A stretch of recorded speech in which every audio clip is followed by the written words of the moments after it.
கிறிஸ்துவில் பிரியமானவர்களே, இறைமகன் இயேசுவின் நாமத்தில் உங்களை நான் வாழ்த்துகிறேன். சந்தோஷமாக இருக்கிறீர்களா? வாழ்க்கையில் துன்பங்கள் சூழ்ந்திருக்கும் போது சந்தோஷம் ஏது என்று சொல்லுகிறீர்கள். துன்பமும் இன்பமும் கலந்தது தான் வாழ்க்கை. ஒரு நாளில் சந்தோஷமான நிகழ்வுகள் நடக்கிறது, ஒரு சில நாட்களில் துக்கமான காரியங்கள் நடக்கிறது. இந்த ரெண்டும் கலந்தது தானே வாழ்க்கை. ஆகவே சந்தோஷமாக இருக்கும் பொழுது கர்த்தரை துதியுங்கள், சங்கடங்கள் இருக்கும் பொழுது கர்த்தரிடத்தில் ஜெபம் பண்ணுங்கள். திரும்பி பாருங்கள், வாழ்க்கையை எத்தனை வருடங்கள் ஆண்டவரோடு நடந்தீர்கள். எல்லா சூழ்நிலைமைகளிலும் மேடு பள்ளம், உயர்வு தாழ்வு, சந்தோஷம், மகிழ்ச்சி, வியாதி, பலன், இப்படித்தான் நாம் வாழ்ந்து வந்திருக்கிறோம்.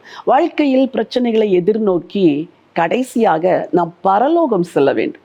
அதற்காக ஆண்டவர் நம்மை உருவாக்குவதற்குத்தான் இந்த பாரங்கள், இந்த பிரச்சனைகள். சரி, இந்த தேவன் சொல்லுகிற ஒரு வார்த்தையை இன்றைக்கு உங்களுக்காய் வாசிக்க விரும்புகிறேன். எரேமியா தீர்க்கதரிசன புத்தகம் 31 அதிகாரம் 17வது வசனம். உன் முடிவை பற்றி உனக்கு நம்பிக்கை உண்டு, உன் பிள்ளைகள் தங்கள் தேசத்துக்கு திரும்பி வருவார்கள் என்று கர்த்தர் சொல்லுகிறார். வசனம் சொல்லுகிறது, உன் முடிவை பற்றி உனக்கு நம்பிக்கை உண்டு, உன் பிள்ளைகள் தங்கள் தேசத்துக்கு திரும்பி வருவார்கள். சில காரியங்களை குறித்து பெற்றோராகி உங்களுக்கு நம்பிக்கையே இல்லை, பிள்ளைகளாகிய உங்களுக்கும் நம்பிக்கை இல்லை. இது எப்படி முடியும்? இது எப்படி ஆகும்?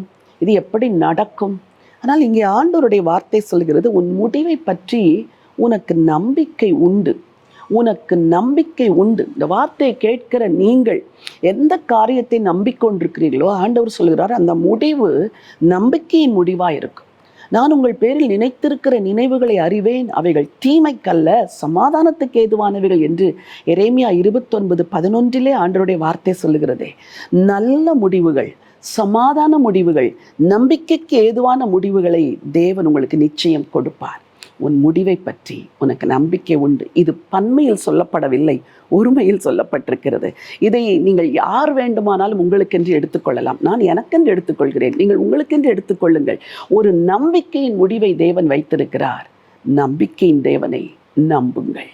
உங்களுக்காக நான் ஜெபிக்கிறேன். பரிசுத்தமுள்ள தேவனே, நல்ல ஆண்டவரே, உன் முடிவை பற்றி உனக்கு நம்பிக்கை உண்டு, உன் பிள்ளைகள் தங்கள் தேசத்துக்கு திரும்பி வருவார்கள் என்று சொன்ன அந்த வார்த்தையின்படி எத்தனையோ குடும்பங்களிலே நம்பிக்கை இழந்து போயிருக்கிறார்களே, தங்கள் பிள்ளைகளை குறித்து நம்பிக்கை இழந்து போயிருக்கிறார்களே, அந்த பிள்ளைகளெல்லாம் திரும்பி வரும்படி தேவன் அனுக்கிரகம் செய்யுங்க.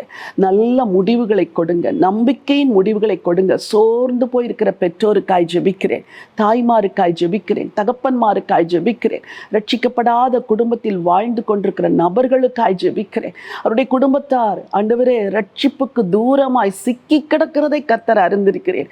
ஆனால் திரும்பி வர பண்ணுகிற தேவன் ஆண்டவரே, இவர்களுக்கு நம்பிக்கையின் முடிவை கொடுங்கப்பா.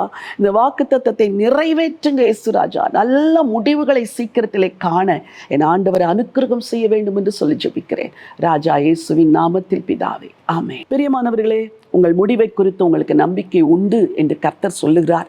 தைரியம் கொண்டு இந்த நம்பிக்கையோடு இந்த நாளை துவங்குங்கள். இந்த நாள் ஒரு வெற்றியின் நாள். God bless you.